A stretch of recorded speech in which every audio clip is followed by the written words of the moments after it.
Оросын албаны улсын Бурят улсын байгаль нуурын иргэд дээр болсон Гран-при олон улсын гэрийн тэмцээнд манай баг тамирчид маань амжилттай орцоод ирлээ. Ганц дөрөв олцтой. Хамгийн гол нь Монголын хамгийн анхны эмэгтэй тамирчин Хөөгийн Мөнхтүе гэдэг тамирчин маань алтан медаль авсан. Тэгээд үзүүлсэн амжилт нь бол үнэхээр Монгол ус хүчүүдийн төсвөр төвчээрийг харуулсан сайхан амжилт боллоо. Манай Мөнхтүе маань Улааны 4-р сахилгын станцад ажилладаг. Тэгээд ажил хөдөлмөрийг хааж яваад их спортоор хичээлж хөгжүүлэлт барилдаа болон гэрийн спортоор хамт хичээлж байгаамаа. Тэгээд Мөнхтүегийн маань дэмжиж тусалдаг 7-р сахилгын станцын хамт олон удирдлагуудад талархаж явдаг гэдгийг таатай байна. За ингээд манай анхны гэрийн тамирчид оролцсон тэмцээнд маань миний хүү 15 настай Цэвэний маань оролцож алтан медаль авлаа. Цэвэний маань сүүлийн 2 жил гэрийн спортоор хичээлж ур чадвар техник ур чадвар амжилттай агуулсан боллоо. Тэгээд 15 настай хүүхэд маань 24 кг-ийн гэрээр жижигнэс төлөвтэй шахалт 20 удаа хийж нэг гарын дасгал буюу рок 90 удаа хийж сайхан амжилт үзүүллээ. За тэгээд миний бие өөрөө насны 50 насны ангилалд оролцож бас мөнгө медаль авлаа. Өшөө цаашаа ажиллах, хичээллэх олон нийтийг бүх нийтийг мэргэжлийн тамирчдыг өшөө цааш нь оруулж ажиллах зөндөө ажил байгаа гэж бодож байна. За гэр маань 12, 16, 24, 32 гэх мэт жингийн өөр жинтэй байна. За энэ гэр гэдэг маань маш энгийн хааж хичээлж болдог. Нас хүйс, шашин шүтлэг хамаарахгүй хичээлж болдог ийм спорт байна.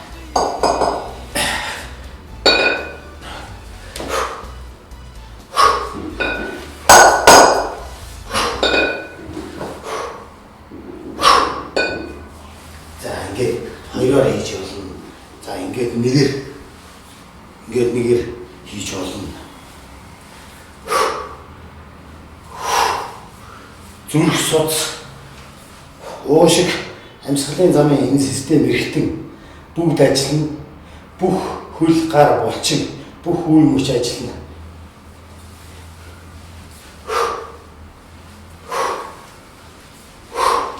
Ийм спорт байна. Тэгэд энийг хийснээрээ ганцхан мэргэжлийн тамирчид ач тусаа өгөхөөс гадна жирийн иргэд эмэгтэйчүүд настай хүүхд залуучууд бүгд хичээлэхээр бүгд эрүүл сарвал бие бялдрын өвдөх шүүмжлэлтэй болж хөгжих ёстой юм байна. Тэгээд хүн гэдэг амьтан маань дотроосоо эд эсүүд тэр зөөлөн эд булчин шөмсүүд нь бүгд дотроосоо хөгжиж өдрөөс өдөрт хөгжиж тэлж идэг юм байна. Тэрийг хөгжүүлэхийн тулд ийм сайхан маш энгийн төмөр зохиосон байна. Энэ маань жингийн ялгаатай эхлэн хичээлэх гэсэд бол хөнгөн жингээр олон таваар хийх болно. Энэ маань ялгаатай нь юу хөдөлгөөнтэй. Хамгийн гол нь хөдөлгөөнтэй дасгал. Ингээд онцлог харж байгаа энэ хараа. Ингээд хөдөлгөөнтэй дасгал гэхээр хоёр толгуур хөл хамгийн сайн ажиллана.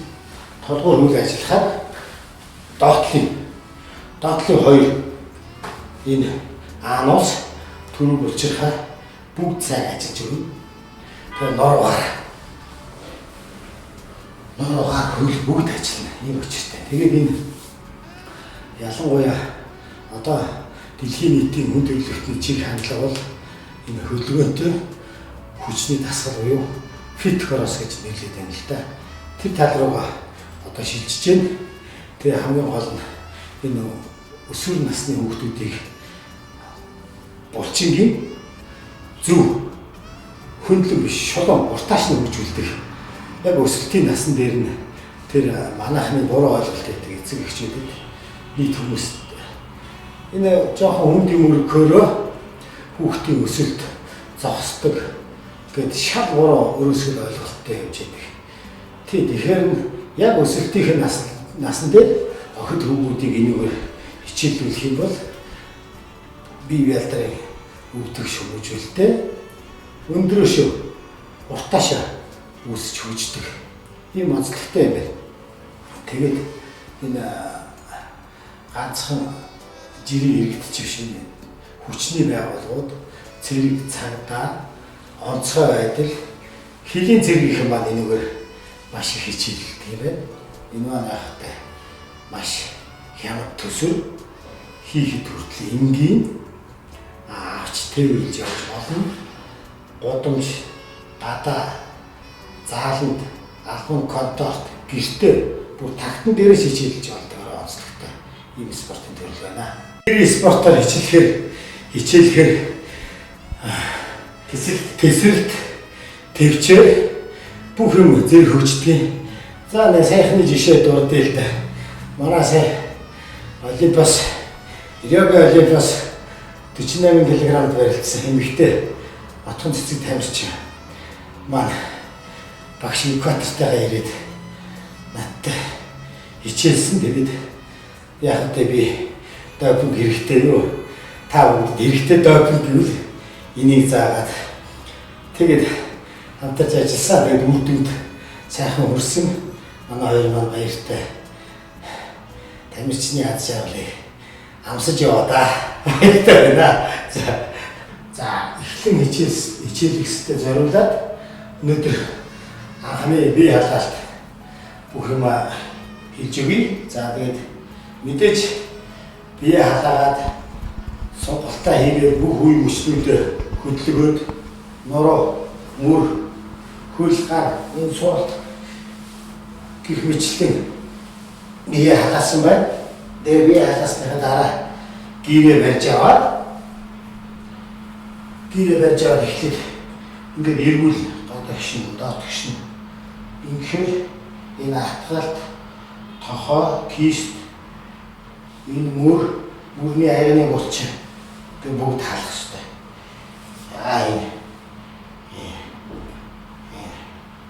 Ингэж халаагаад за тэгээд гараа сав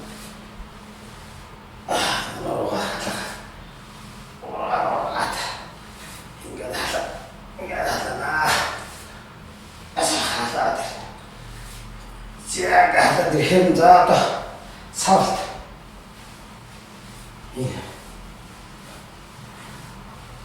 өвдөг харж байна. Хөл ажил сууж өгөөд босоод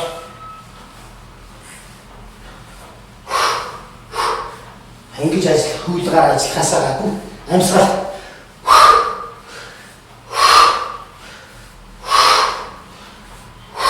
юу суулгаараа савж өгнө.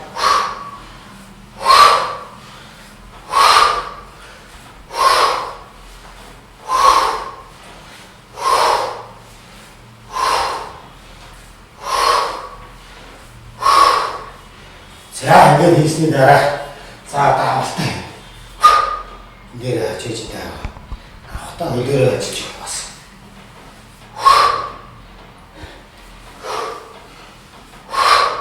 гэр маань хүнд учраас энэ дээр ирэхээр цохохгүй өөрөө бүрштэй биш амарчин шиг ажиллаж өгөх энэ дээр зөөл аав гэсэн.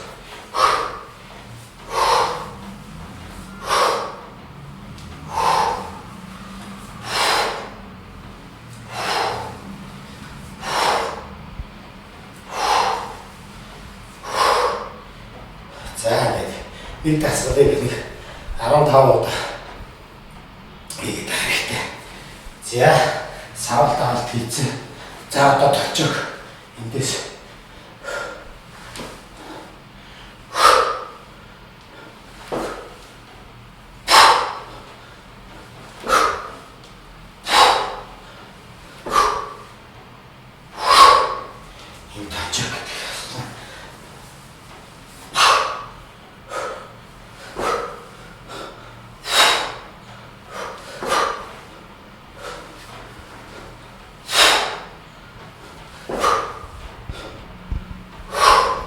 гэр дасгалууд маань дандаа тэнцвэр хадгална. Үлийн 5 хүртэл ажиллана гэсэн үг. Тэнцвэр хадгална дандаа амьсгалаа тохируулна. Гаргана, авна.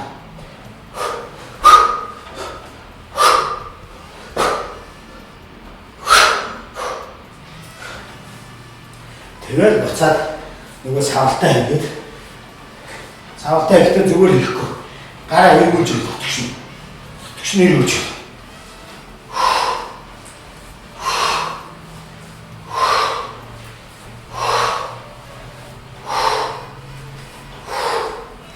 Энэ савлтын дасгалыг нэгээс 2 минут хийх.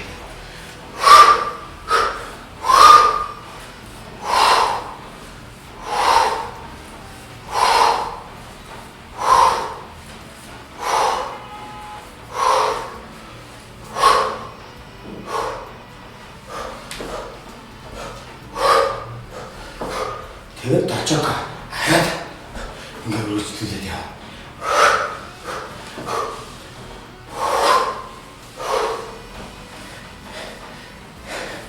Тэгэхээр энэ спорт маань заавал нэг тусгайсан зориултын заалтын юм шаардахгүй.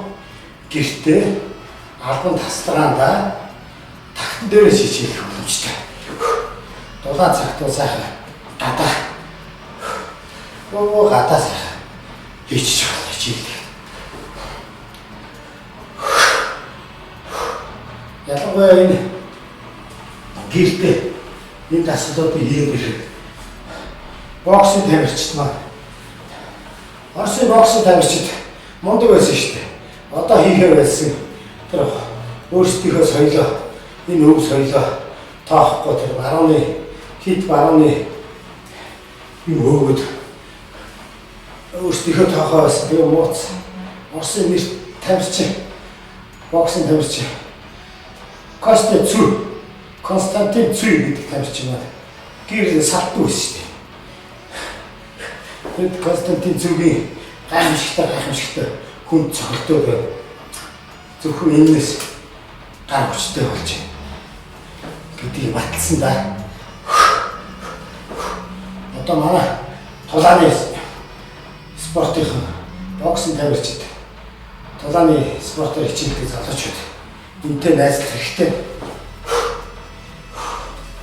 Тэгээд дараа нь юу ажилласан болчихгаа ингэ сууж амнаа сууж.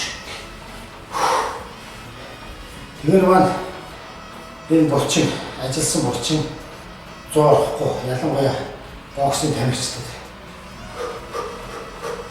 зоорохгүй суугаж өгнө юм байна.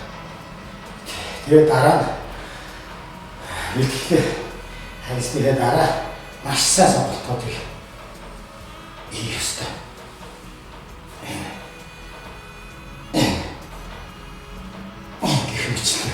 Биш зөндөө сонголтын дасгалууд байгаа. Тэднийг маш сайн хийх хэрэгтэй. За өнөөдөр хичээл дуслаа баярлалаа.